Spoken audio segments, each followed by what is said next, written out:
the First.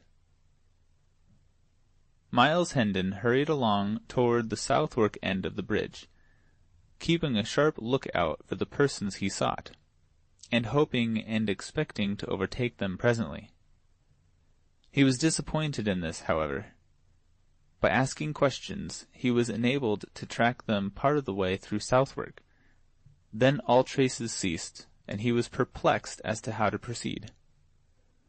Still, he continued his efforts as best he could during the rest of the day. Nightfall found him leg-weary, half-famished, and his desire as far from accomplishment as ever. So he supped at the Tabard Inn and went to bed, resolved to make an early start in the morning and give the town an exhaustive search. As he lay thinking and planning, he presently began to reason thus. The boy would escape from the ruffian, his reputed father, if possible. Would he go back to London and seek his former haunts? No, he would not do that. He would avoid recapture. What then would he do? Never having had a friend in the world, or a protector, until he met Miles Hendon, he would naturally try to find that friend again, provided the effort did not require him to go toward London and danger. He would strike for Hendon Hall. That is what he would do, for he knew Hendon was homeward bound, and there he might expect to find him. Yes, the case was plain to Hendon. He must lose no more time in Southwark, but move at once through Kent, toward Monk's Holm, searching the wood and inquiring as he went. Let us return to the vanished little king now. The ruffian whom the waiter at the inn on the bridge saw about to join the youth and the king did not exactly join them, but fell in close behind them and followed their steps. He said nothing. His left arm was in a sling, and he wore a large green patch over his left eye. He limped slightly, and used an oaken staff as a support. The youth led the king a crooked course through Southwark, and by struck into the high road beyond. The king was irritated now, and said he would stop here. It was Hendon's place to come to him, not his to go to Hendon. He would not endure such insolence. He would stop where he was. The youth said, "Thou'lt tarry here, and thy friend lying wounded in the wood yonder? So be it, then." The king's manner changed at once. He cried out, "Wounded! And who hath dared to do it? But that is apart. Lead on, lead on. Faster, sirrah. Art shod with lead? Wounded is he? Now, though the doer of it be a duke's son, he shall rue it." It was some distance to the wood, but the space was speedily traversed. The youth looked about him, discovered a bough sticking in the ground, with a small bit of rag tied to it, then led the way into the forest, watching for similar boughs and finding them at intervals. They were evidently guides to the point he was aiming at. By and by an open place was reached, where were the charred remains of a farmhouse, and near them a barn which was falling to ruin and decay. There was no sign of life anywhere, and utter silence prevailed. The youth entered the barn, the king following eagerly upon his heels. No one there. The king shot a surprised and suspicious glance at the youth and asked, "Where is he?" A mocking laugh was his answer. The king was in a rage in a moment. He seized a billet of wood and was in the act of charging upon the youth when another mocking laugh fell upon his ear. It was from the lame ruffian, who had been following at a distance. The king turned and said angrily, "Who art thou? What is thy business here?" "Leave thy foolery," said the man, "and quiet thyself. My disguise is none so good that thou canst pretend thou knowest not thy father through it. Thou art not my father, I know thee not. I am the king. If thou hast hid my servant, find him for me, or thou shalt sup sorrow for what thou hast done." John Canty replied, in a stern and measured voice, "It is plain thou art mad, and I am loath to punish thee, but if thou provoke me, I must. Thy prating doth no harm here, where there are no ears that need to mind thy follies. Yet it is well to practice thy tongue to wary speech, that it may do no hurt when our quarters change. I have done a murder, and may not tarry at home. Neither shalt thou, seeing I need thy service. My name is changed, for wise reasons. It is Hobbs, John Hobbs. Thine is Jack. Charge thy memory accordingly. Now then, speak. Where is thy mother? Where are thy sisters? They came not to the place appointed. Knowest thou whither they went? The king answered sullenly, Trouble me not with these riddles. My mother is dead. My sisters are in the palace. The youth nearby burst into a derisive laugh, and the king would have assaulted him. But Canty, or Hobbs, as he now called himself, prevented him and said, Peace, Hugo, vex him not. His mind is astray, and thy ways fret him. Sit thee down, Jack, and quiet thyself. Thou shalt have a morsel to eat anon. Hobbs and Hugo fell to talking together, in low voices, and the king removed himself as far as he could from their disagreeable company. He withdrew into the twilight of the farther end of the barn, where he found the earthen floor bedded a foot deep with straw. He lay down here, drew straw over himself in lieu of blankets, and was soon absorbed in thinking. He had many griefs, but the minor ones were swept almost into forgetfulness by the supreme one, the loss of his father. To the rest of the world the name of Henry VIII brought a shiver, and suggested an ogre whose nostrils breathed destruction, and whose hand dealt scourgings and death. But to this boy the name brought only sensations of pleasure. The figure it invoked wore a countenance that was all gentleness and affection. He called to mind a long succession of loving passages between his father and himself, and dwelt fondly upon them, his unstinted tears attesting how deep and real was the grief that possessed his heart. As the afternoon wasted away, the lad, wearied with his troubles, sank gradually into a tranquil and healing slumber. After a considerable time, he could not tell how long, his senses struggled to a half-consciousness, and as he lay with closed eyes, vaguely wondering where he was and what had been happening, he noted a murmurous sound, the sullen beating of rain upon the roof. A snug sense of comfort stole over him, which was rudely broken, the next moment, by a chorus of piping cackles and coarse laughter. It startled him disagreeably, and he unmuffled his head to see whence this interruption proceeded. A grim and unsightly picture met his eye. A bright fire was burning in the middle of the floor, at the other end of the barn, and around it, and lit weirdly up by the red glare, lolled and sprawled the motliest company of tattered gummer scum and ruffians, of both sexes, he had ever read or dreamed of. There were huge, stalwart men, brown with exposure, long-haired and clothed in fantastic rags. There were middle-sized youths of truculent countenance and similarly clad. There were blind mendicants, with patched or bandaged eyes, crippled ones, with wooden legs and crutches, diseased ones, with running sores peeping from ineffectual wrappings. There was a villain-looking peddler with his pack, a knife-grinder, a tinker, and a barber-surgeon, with the implements of their trades. Some of the females were hardly grown girls, some were at prime, some were old and wrinkled hags, and all were loud, brazen, foul-mouthed, and all soiled and slatternly.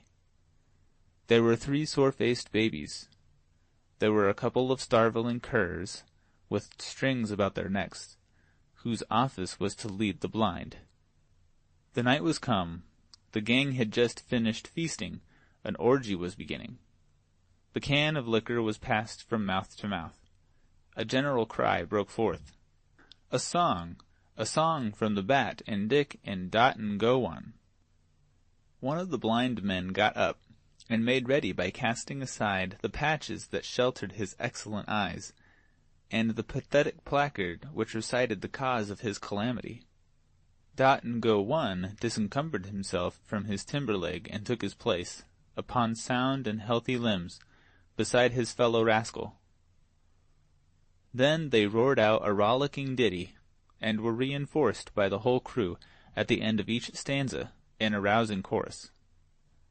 By the time the last stanza was reached, the half-drunken enthusiasm had risen to such a pitch that everybody joined in and sang it clear through from the beginning, producing a volume of villainous sound that made the rafters quake. These were the inspiring words.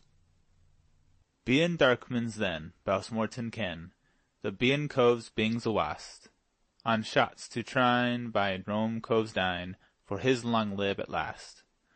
Bing doubt bein Mortston tour and tour, being out of the Rome vile bine, and tour the cove that cloyed your duds, upon the shots to trine. Conversation followed, not in the thieves' dialect of the song, for that was only used in talk when unfriendly ears might be listening.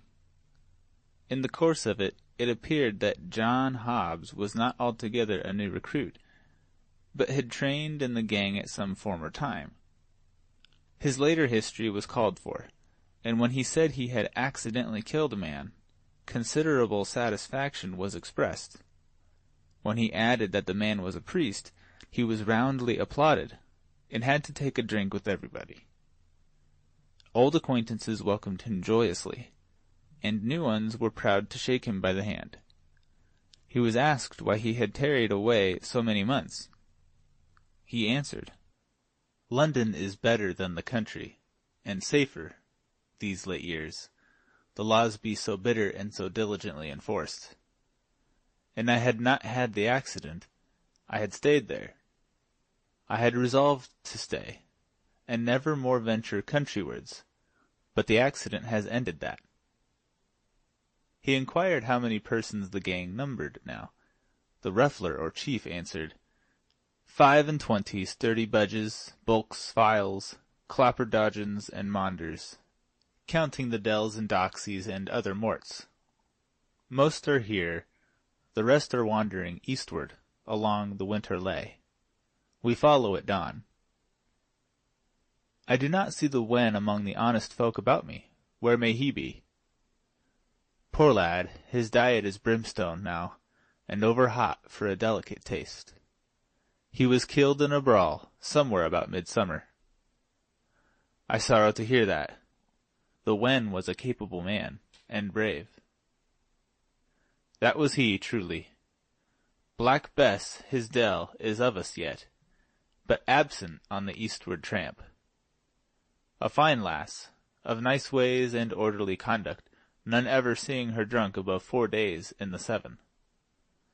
She was ever strict, I remember it well, a goodly wench, and worthy all commendation. Her mother was more free and less particular. We lost her through it. Her gift of palmistry and other sorts of fortune-telling begot for her at last a witch's name and fame. The law roasted her to death at a slow fire. It did touch me to a sort of tenderness to see the gallant way she met her lot, cursing and reviling all the crowd that gaped and gazed around her, whilst the flame licked upwards towards her face and catched her thin locks and crackled about her old grey head, cursing them. Why, and thou shouldst live 1,000 years, thou'dst never hear so masterful a cursing. Alack, her art died with her. There be base and weakling imitations left, but no true blasphemy. The ruffler sighed. The listeners sighed in sympathy. A general depression fell upon the company for a moment, for even hardened outcasts like these are not wholly dead to sentiment, but are able to feel a fleeting sense of loss and affliction at wide intervals and under peculiarly favoring circumstances, as in cases like to this, for instance, when genius and culture depart and leave no heir. However, a deep drink all around soon restored the spirits of the mourners. "Have any others of our friends fared hardly?" asked Hobbs. "Some, yes. Particularly newcomers, such as small husbandmen turned shiftless, and hungry upon the world, because their farms were taken from them to be changed to sheep ranges. They begged, and were whipped at the cart's tail, naked from the girdle up, till the blood ran. Then set in the stocks to be pelted. They begged again, were whipped again, and deprived of an ear. They begged a third time. Poor devils, what else could they do? And were branded on the cheek with a red-hot iron, then sold for slaves. They ran away, were hunted down, and hanged. 'Tis a brief tale, and quickly told. Others of us had fared less hardly. Stand forth, yokel Burns and Hodge, show your adornments. These stood up and stripped away some of their rags, exposing their backs, crisscrossed with ropey old welts, left by the lash. One turned up his hair and showed the place where a left ear had once been.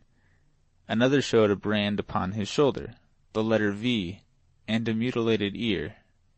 The third said, I am yokel, once a farmer and prosperous, with loving wife and kids. Now am I somewhat different in estate and calling, and the wife and kids are gone. Mayhap they are in heaven, mayhap in the other place. But the kindly God be thanked, they bide no more in England. My good old blameless mother strove to earn bread by nursing the sick. One of these died, the doctors knew not how, so my mother was burnt for a witch, whilst my babes looked on and wailed. English law, up all with your cups! Now all together and with a cheer, drink to the merciful English law that delivered her from the English hell. Thank you, mates, one and all. I begged from house to house, I and the wife, bearing with us the hungry kids. But it was a crime to be hungry in England. So they stripped us and lashed us through 3 towns. Drink ye all to the merciful English law, for its lash drank deep of my Mary's blood, and its blessed deliverance came quick. She lies there in the potter's field, safe from all harms. And the kids, well, whilst the law lashed me from town to town, they starved. Drink, lads, only a drop to the poor kids, that never did any creature harm. I begged again, begged for a crust, and got the stocks and lost an ear. See, here bides the stump. I begged again, and here is the stump of the other to keep me minded of it. And still I begged again, and was sold for a slave. Here on my cheek under this stain, if I washed it off, ye might see the red S, the branding iron, left there. A slave, do you understand that word? An English slave. That is he that stands before ye. I have run from my master, and when I am found, the heavy curse of heaven fall on the law of the land that hath commanded it. I shall hang. A ringing voice came through the murky air. Thou shalt not! And this day the end of that law is come. All turned, and saw the fantastic figure of the little king approaching hurriedly. As it emerged into the light and was clearly revealed, a general explosion of inquiries broke out. Who is it? What is it? Who art thou, mannikin? The boy stood unconfused in the midst of all those surprised and questioning eyes, and answered with princely dignity, I am Edward, King of England. A wild burst of laughter followed, partly of derision and partly of delight in the excellence of the joke. The king was stung. He said sharply, Ye mannerless vagrants, is this your recognition of the royal boon I have promised? He said more with angry voice and excited gesture, but it was lost in a whirlwind of laughter and mocking exclamations. John Hobbs made several attempts to make himself heard above the din, and at last succeeded, saying, Mates, he is my son, a dreamer, a fool, and stark mad. Mind him not. He thinketh he is king. I am the king, said Edward, turning toward him, as thou shalt know to thy cost in good time. Thou hast confessed a murder. Thou shalt swing for it. Thou'lt betray me? Thou? And I get my hands upon thee. Tut, tut, said the burly ruffler, interposing in time to save the king, and emphasizing his service by knocking Hobbs down with his fist. hast respect for neither kings nor rufflers. And thou insult my presence so again, I'll hang thee up myself. Then he said to his majesty, Thou must make no threats against thy mates, lad, and thou must guard thy tongue from saying evil of them elsewhere. Be king if it please thy mad humour, but be not harmful in it. Sink the title thou hast uttered. 'Tis treason. We be bad men in some few trifling ways, but none among us is so base as to be traitor to his king. We be loving and loyal hearts in that regard. Note if I speak truth. Now, all together, long live Edward, King of England! Long live Edward, King of England! The response came with such a thundergust from the motley crew that the crazy building vibrated to the sound. The little king's face lighted with pleasure for an instant, and he slightly inclined his head and said with grave simplicity, I thank you, my good people. This unexpected result threw the company into convulsions of merriment. When something like quiet was presently come again, the ruffler said, firmly, but with an accent of good nature, Drop it, boy, 'tis not wise nor well. Humour thy fancy, if thou must, but choose some other title. A tinker shrieked out a suggestion. Foo-foo the First, King of the Moon Calves. The title took at once. Every throat responded, and a roaring shout went up of, Long live Foo-foo the First, King of the Moon Calves, followed by hootings, catcalls, and peals of laughter. Hail him forth and crown him, robe him, sceptre him, throne him. These and 20 other cries broke out at once, and almost before the poor little victim could draw a breath he was crowned with a tin basin, robed in a tattered blanket, throned upon a barrel, and sceptred with the tinker's soldering iron. Then all flung themselves upon their knees about him, and sent up a chorus of ironical wailings and mocking supplications, whilst they swabbed their eyes with their soiled and ragged sleeves and aprons. Be gracious to us, O sweet king. Trample not upon thy beseeching worms, O noble majesty. Pity thy slaves, and comfort them with a royal kick. Cheer us and warm us with thy gracious rays, O flaming sun of sovereignty. Sanctify the ground with a touch of thy foot, that we may eat the dirt and be ennobled. Deign to spit upon us, O sire, that our children's children may tell of thy princely condescension and be proud and happy forever. But the humorous tinker made the hit of the evening and carried off the honors. Kneeling, he pretended to kiss the king's foot, and was indignantly spurned. Whereupon he went about begging for a rag to paste over the place upon his face which had been touched by the foot, saying it must be preserved from contact with the vulgar air, and that he should make his fortune by going on the highway and exposing it to view at the rate of 100 shillings a sight. He made himself so killingly funny that he was the envy and admiration of the whole mangy rabble. Tears of shame and indignation stood in the little monarch's eyes, and he thought in his heart, Had I offered them a deep wrong, they could not be more cruel. Yet have I proffered naught but to do them a kindness, and it is thus they use me for it. End of chapter 17.